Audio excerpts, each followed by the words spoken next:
Hello and welcome to this week's edition of the Best of the 10. The news has been dominated, of course, by one event, the mass shooting at an American university, the worst in US history. A 23-year-old man, originally from South Korea, a student at the university, killed 32 people.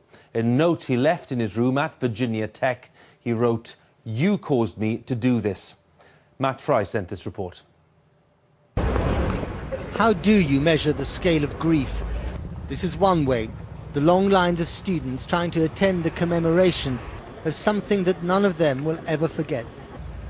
Here too, the campus nurses and medical staff, and the heavily armed SWAT teams. Reassuring today, perhaps, but yesterday unable to stop the carnage.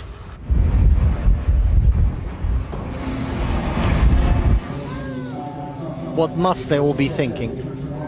Normally this place resonates to the sound of cheers for the university football team. But this is, of course, a rather different occasion. And remember, this is just the overflow area for the memorial service taking place down the road in the basketball stadium.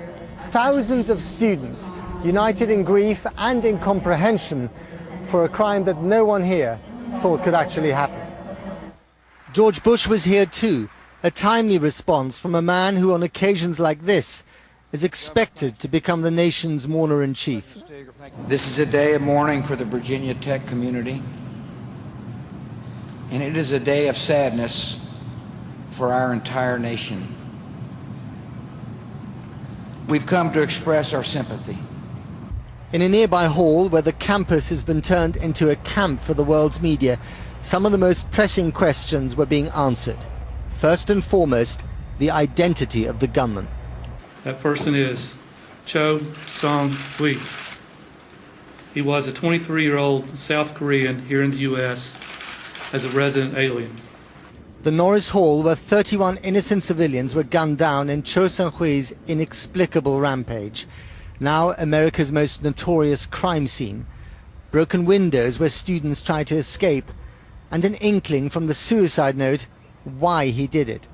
An English student and a loner who blamed the world for his sadness. His writings were so deranged that he was referred for counselling.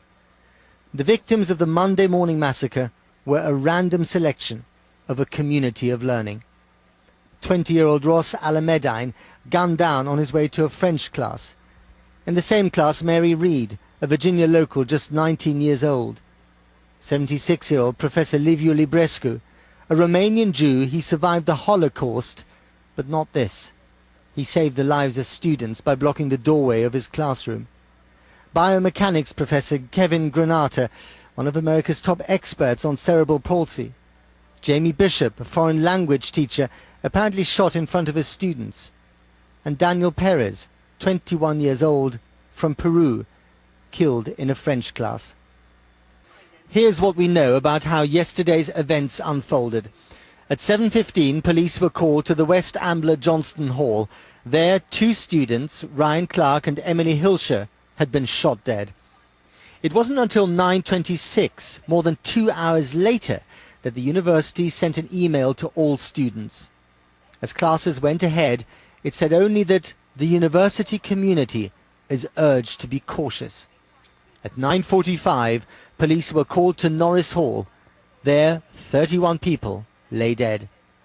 And as officers arrived at 9:55, the firing stopped. The gunman had killed himself with the last shot. In the cafes on campus, the students were, as ever, glued to the internet, tortured by the thought that the one email that could have saved lives was sent too late. Outside, we met Chris. He had been looking forward to graduation until yesterday.